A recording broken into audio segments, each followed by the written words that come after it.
আজকে যে আমি পরোটাটা করব, সাথে থাকবেন, একদম মিস করবেন না, সাথে থেকে দেখে নেবেন।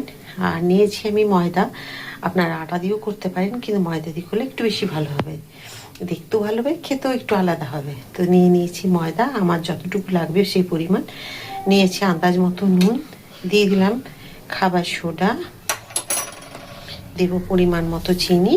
এতে আপনারা গুঁড়ো চিনি যদি না মনে হয় দেবেন, তো এরকম আমার মতো দানা চিনিও দিয়ে দিতে পারেন।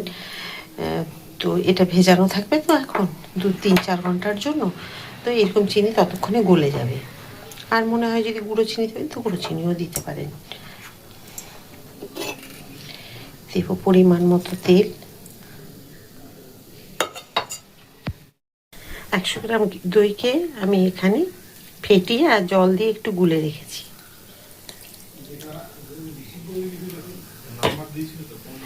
এবার আমি এটাকে হাত দিয়ে খুব সুন্দর করে মেখে নেব। একটু তেল মাখিয়ে এটাকে আমি ঢেকে রেখে দেব।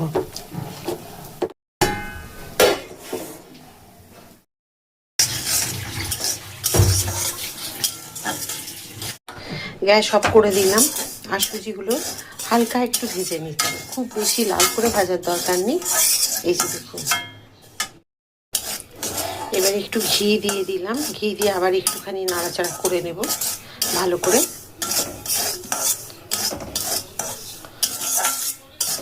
আমি যে পরোটাটা করব সেই পরোটার জন্য স্টাফিংটা তৈরি করছি।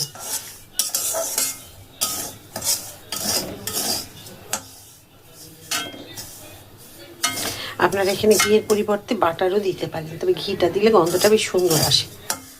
গ্যাস বন্ধ করে দিলাম। আর এটা গরম অবস্থায় আমি চিনি দেবো না, এই যে দেখুন চিনি গুঁড়ো করে রেখেছি, সেই কারণে গরম অবস্থায় দিলে ডেলা ডেলা হয়ে যাবে। একটু ঠান্ডা হয়ে যাক, তারপর চিনিগুলো দেব। সুজিগুলোকে দেখুন ঠান্ডা করে নিয়েছি, একটু ঢাকা দিয়ে রেখেছিলাম। ময়দার ঢাকাটা খুলে নিলাম, আর দেখুন কি সুন্দর দই আর একটু খাবার সোডা দিয়ে মেখে রেখেছি, একদম ফুলে কি সুন্দর হয়ে গেছে। আমি চিনি গুঁড়োগুলো এখানে দিয়ে দিলাম। এবারে হাত দিয়ে মিশিয়ে নেব।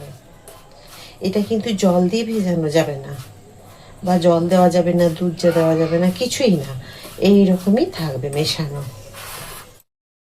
এবার ময়দাটাকে আমি আছাড় দিয়ে একটু ভালো করে কাউন্টারে মেখে নেব।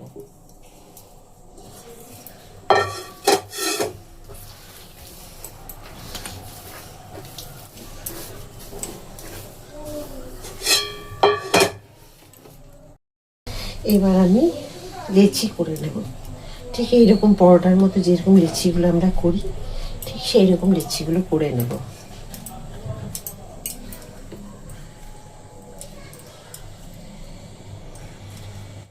আমি এখানে লিচিগুলোকে গোল করে নিয়েছি, এবার দিয়ে দেবো। একটুখানি ময়দা ছড়িয়ে নিয়ে কাউন্টারে বেলে নেব।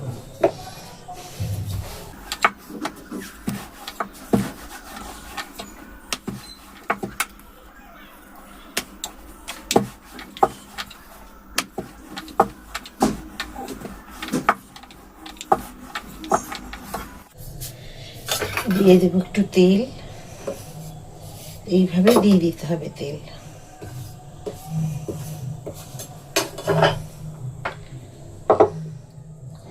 দিয়ে দেবো সুজিগুলোকে,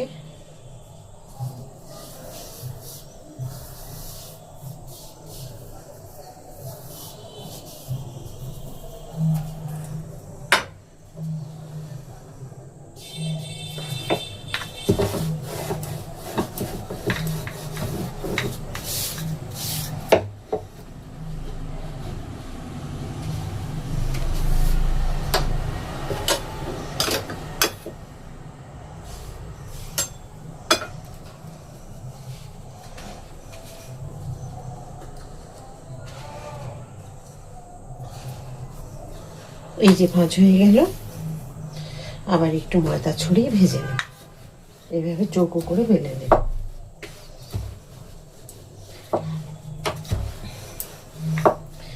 এই পরোটাটা একদম নতুন ধরনের, এখনো ফেসবুক, ইউটিউব, সোশ্যাল মিডিয়া আপনারা কোথাও দেখেননি। একবার তৈরি করে দেখুন, এই পরোটাটা একদম অন্যরকম হবে খেতে।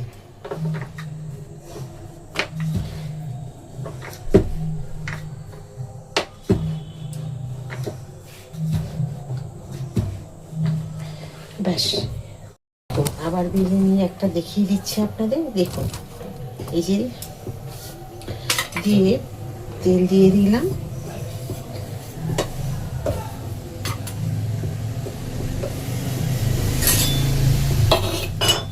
হয়ে গেল। এবার সুজি দিয়ে দিলাম,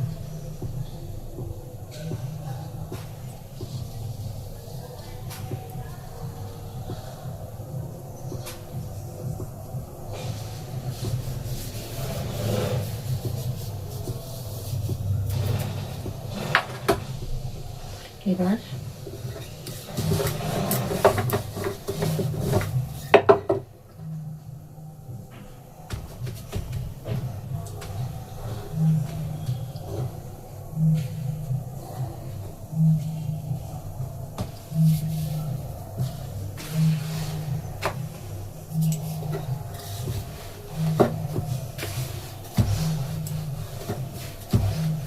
এইভাবে আপনারা বেলে নেবেন। অতিরিক্ত পাতলা করার দরকার নেই, পরোটা যেরকম হয় মোটা সেই রকম রাখবেন। অতুলনীয় হবে খেতে। এর আগে এই পরোটাটা আপনারা খাননি, একবার তৈরি করে খান, দেখুন খুব ভালো লাগবে। তো দেখুন, এই যে দিয়ে দিলাম,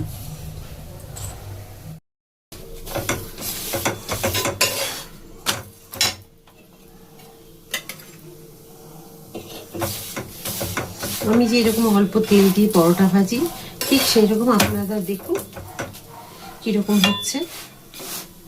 কোনো রকম বেশি তেল দিয়ে ভাজতে হবে না।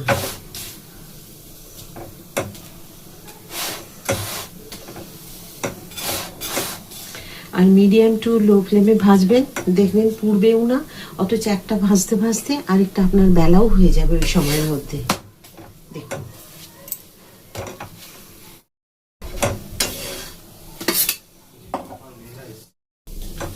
কিরকম ফুলছে দেখুন। দেখুন পরোটাগুলো কি সুন্দর হয়েছে, অসাধারণ হয়েছে পরোটাগুলো। তো দেখতে কিরকম হয়েছে বুঝতে পারছেন তো, তাহলে খেতে কতটা ভালো হবে, খুব টেস্টি হবে খেতে। তো দেখাচ্ছি আপনাদের,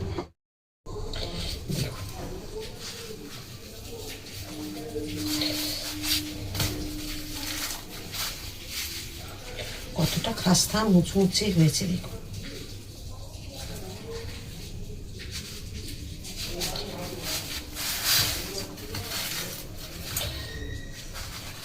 বুঝতে পারছেন, আজকে আমাদের এই পরোটা খাওয়া হবে তড়কা দিয়ে।